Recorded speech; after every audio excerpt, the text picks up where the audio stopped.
friends, welcome to my channel. And right now it is cookie time at the Tuliloo house, and I'm excited because I'm going to make cookies from this First Baptist Church of Southington, Connecticut family cookbook that was created in celebration of 250 years.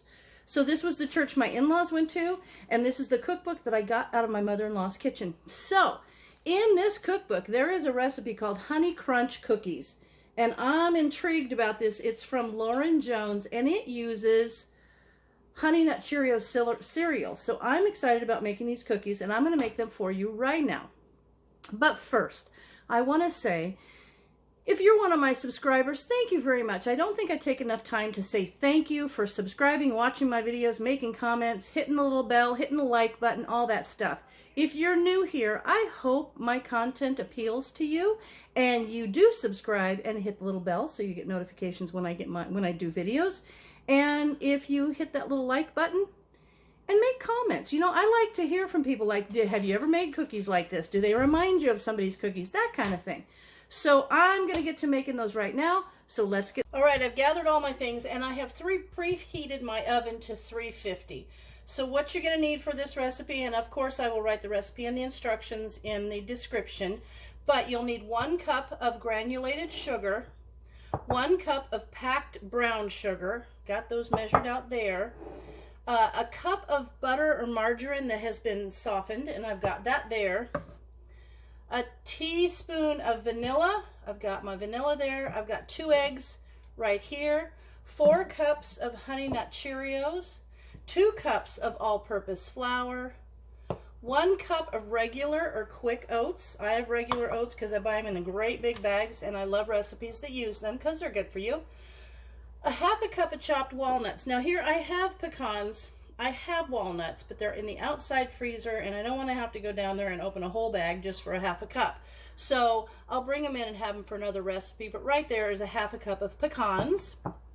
A 1/2 cup of flaked coconut. I've got the shredded kind, that'll be just fine. A teaspoon of baking soda, a teaspoon of baking powder, or 1/2 teaspoon of baking powder, and 1/2 teaspoon of salt. So the instructions say heat the oven to 350, which I have done. Mix the sugars, margarine, vanilla, and eggs in a 4-quart bowl. I'm going to use this big, my KitchenAid, and I'm going to bring you over here so that I can show you as I add the things. And I want to show you a thing on my KitchenAid, and I've used this. Let me raise my camera there. There you go. I've used this before, and I wish I could find these. I looked and looked at Amazon so that I could put a link. I can't find a link, but if you can see, if you run across one of these, they're a silicone mixing paddle. It's got these little fins on here so that chunk things like your nuts and stuff can go right through without just getting scraped around the bowl. So I'm sorry I don't have a link for that, because I know people are going to say, where'd you get that paddle? And I can't give it to you, or I would, because it's awesome. Okay, so let me mix this. Let me get my KitchenAid up there. And it says mix the sugars. So there's the granulated sugar, the brown sugar, there we are, the margarine. Let me get my little scraper so I can scrape that out of the bowl nicely. There we are. Who would have thought? You think that this lady would have thought that when she entered this recipe into this cookbook in the early 80s, that anyone would be on YouTube making her recipe? I think that's kind of cool. Anyway, who would have ever thought, right? Okay, so there's that.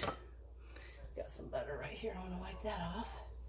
All right, and then it says butter, vanilla. So we need 1 teaspoon of vanilla added in there. I'm going to put a little vanilla. I'm out of my vanilla paste. I love that stuff. Okay. Teaspoon of vanilla. And the eggs in a 4-quart bowl. So, I'm going to put these eggs in there. Then I'm going to turn this on, and we'll go over the rest of the instructions. There's the 2nd egg. So now, let's turn this on to mix. There we go, we're going to let that mix. And then it says stir in the remaining ingredients. After this, I'm going to let this get nicely mixed, and then we'll stir in all the remaining ingredients. That'll be awesome. And then drop dough by quarter cupfuls, 2 inches apart. I've got my cookie sheets with parchment on them. And I've got my little scooper. And this little scooper is about 1/4 cup. So, let me bring you over so that you can see it mixing up. All right, there it is. Now I'm going to start mixing in the other ingredients. I'm going to mix in the flour, about half of the flour. It doesn't say to alternate them or anything, but I'm going to. And some of this 4 cups of these Honey Nut Cheerios. And then I've got to put in a 1/2 teaspoon of baking powder. So I'll mix that in. 1/2 teaspoon of baking soda. And get that mixed in. And then a 1/2 teaspoon of salt. I'll get those things mixed in because I don't have those as either.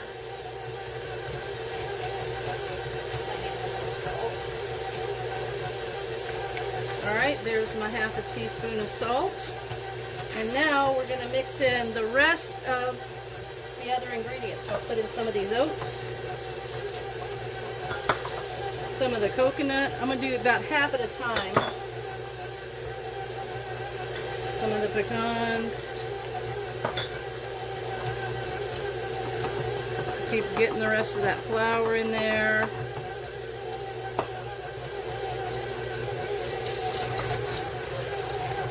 So that paddle, you can see that it really incorporates everything nicely. There we go. I'm going to turn that down a little bit. Woo. Working its way out. Hold on, I'm going to push that back down in there. Kind of working its way out. Ooh, it's crunchy. That's why it's called honey crunchies. Okay, there we go. I'll get those down in there. Might as well go ahead and put the rest of the flour in there while we're at it. And then I'll add the rest of these. Hang on a second, I gotta lower this. And then pop it back up. There we go. I shouldn't start it from a stop like that, but it'll work. There's that.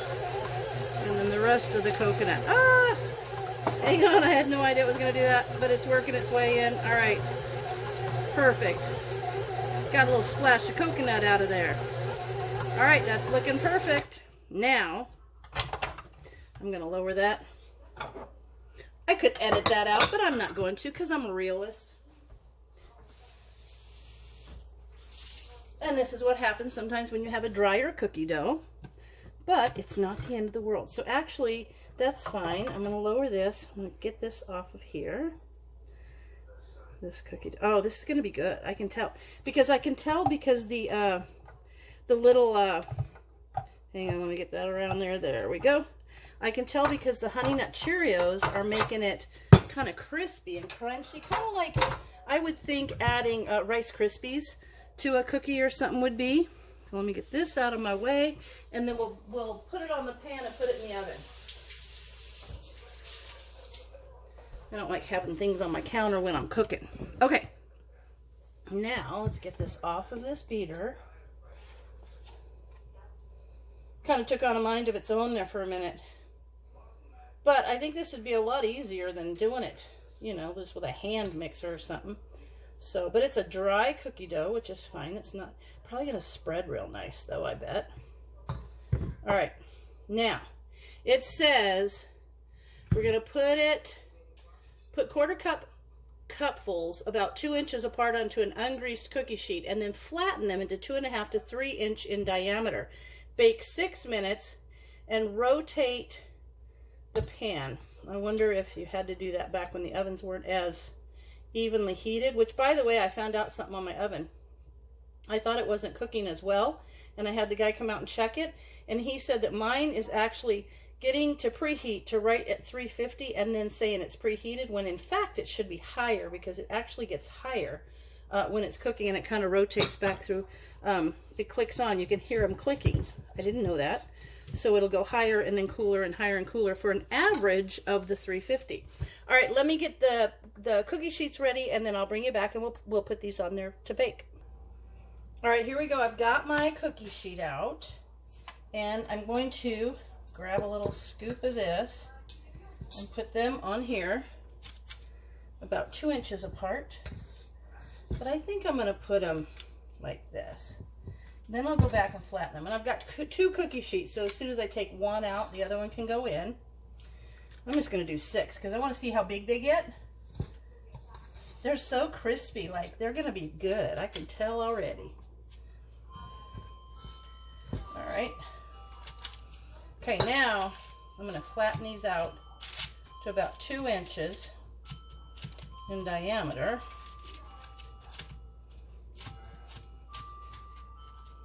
It's about 2 inches.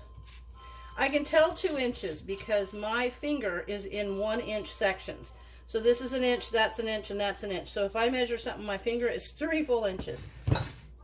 That has come in handy once or twice.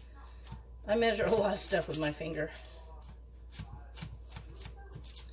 I don't know if that's a normal thing for people or if it's just my finger, but hey, I can tell that's about 2.5 to 3 inches. Okay, now these are going to go in.